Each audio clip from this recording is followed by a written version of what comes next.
भारतीय शेयर बाजार में मार्च महीने का दूसरा हफ्ता मिला जुला रहा, लेकिन आखिरी 2 दिन बाजार के लिए झटके वाले रहे क्योंकि अमेरिका से सिलिकॉन वैली बैंक के डूबने की खबर आई। इसका नेगेटिव असर इस नए हफ्ते पर भी पड़ सकता है। शेयर मार्केट में इसका कितना असर हो सकता है, क्या है पूरी खबर, यह हम आपको इस रिपोर्ट में बताने जा रहे हैं। हेलो एंड वेलकम, मैं हूं श्रेया ठाकुर और आप देख रहे हैं विस्तार।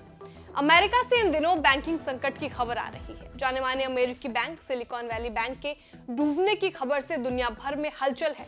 ये खबर जब शुक्रवार को सामने आई तब तक भारतीय बाजार में कारोबारी का ज्यादा वक्त नहीं बचा था, लेकिन अमेरिकी बाजार में इस खबर का काफी हद तक असर देखने को मिला। शुक्रवार को सभी प्रमुख अमेरिकी सूचकांक भारी नुकसान के साथ बंद हुए। इसी वजह से एक्सपर्ट्स को इस बात का डर सता रहा है कि कहीं इसका असर इस नए हफ्ते में भारतीय बाजार पर भी देखने को न मिल जाए। भारतीय शेयर बाजार की बात की जाए तो इसकी चाल पर दुनिया भर के बाजारों की गतिविधियों का अच्छा खासा असर होता है। पिछले सप्ताह के अंतिम 2 दिनों में आई गिरावट भी मुख्य तौर पर बाहरी कारणों से ही थी।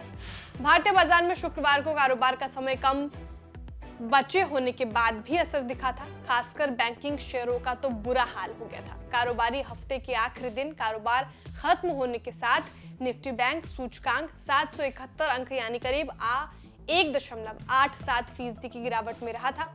वहीं शुक्रवार के दिन सेंसेक्स की बात करें तो इसमें 674 अंकों की गिरावट देखने को मिली और ये टूटकर 59,135 के स्तर पर आ गया था। निफ्टी भी 176 की गिरावट के साथ 17,412 पर बंद हुआ। इसके अलावा फरवरी महीने के रिटेल इन्फ्लेशन से जुड़े मासिक आंकड़े 13 मार्च को जारी किए जाएंगे और होलसेल प्राइस इंडेक्स यानी WPI के आंकड़े 14 मार्च को जारी होंगे।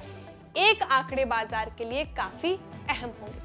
ग्लोबल इन्वेस्टर्स 14 मार्च को अमेरिकी मुद्रास्फीति के आंकड़ों पर नजर रखेंगे। ये आंकड़े 22 मार्च को अगली पॉलिसी मीटिंग में ब्याज दरों पर फैसला लेने से पहले फेडरल रिजर्व के लिए बेहद होंगे और इसका असर अमेरिकी बाजार पर देखने को मिलेगा। एक्सपर्ट्स के मुताबिक इस पर ब्याज दरों में अनुमान से ज्यादा बढ़ोतरी हो सकती है और अमेरिकी मुद्रास्फीति घटकर 6.0 से 6.1% के बीच रह सकती है, जो कि जनवरी में 6.4 थी।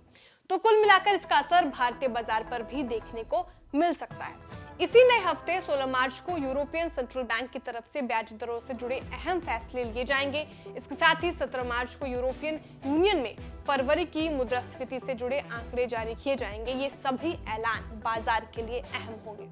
अमेरिकी बैंकिंग संकट की बात करें तो अमेरिका में देश के सबसे बड़े बैंकों में से एक सिलिकॉन बैंक वैली को बंद करने का आदेश दिया गया है।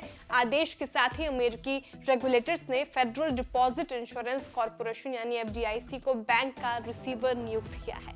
बैंकों में जमा ग्राहकों की राशि की सुरक्षा की जिम्मेदारी इसी FDIC को सौंपी गई है। इससे पहले फ्री मार्केट ट्रेडिंग में बैंक के शेयरों में 66% की गिरावट के साथ इसे कारोबार से रोक दिया गया। अमेरिका में करीब 2.5 साल में ये दूसरी बार है जब FDIC इंश्योर्ड बैंक बंद हुआ है। इससे पहले अक्टूबर 2020 में अल्मेना स्टेट बैंक पर भी ताला लग गया था। रिपोर्ट के मुताबिक सिलिकॉन वैली बैंक का हेड ऑफिस और सभी ब्रांचेस 13 मार्च को फिर से खुलेंगी और सभी बीमित जमाकर्ताओं के पास सोमवार सुबह तक अपनी जमा राशि का एक्सेस होगा। दरअसल अमेरिका में ऐसा बैंकिंग संकट 2008 के बाद अब आया है। इससे पहले बैंकिंग सेक्टर का सबसे बड़ा संकट साल 2008 में आया था। इस साल बैंकिंग फर्म लेहमैन ब्रदर्स ने खुद को दिवालिया घोषित कर दिया था। इसके बाद अमेरिका समेत पूरी दुनिया में आर्थिक मंदी छा गई थी और इकोनॉमी की कमर टूट गई थी। अब एक बार फिर इसलिए दुनिया भर में चिंता की लहर दौड़ गई है। कहा जा रहा है कि इसका असर अमेरिका के दूसरे बैंकों समेत दुनिया भर में पड़ सकता है, लेकिन कुछ एक्सपर्ट्स के मुताबिक अमेरिका इससे निपटने में सक्षम है और आने वाले दिनों में सब कुछ सामान्य हो जाएगा। आपको हमारी जानकारी कैसी लगी कमेंट करके जरूर बताएं। वीडियो को लाइक और शेयर करना ना भूलें। साथ ही जो हमारे नए व्यूअर्स हैं वो चैनल को सब्सक्राइब करना ना भूलें।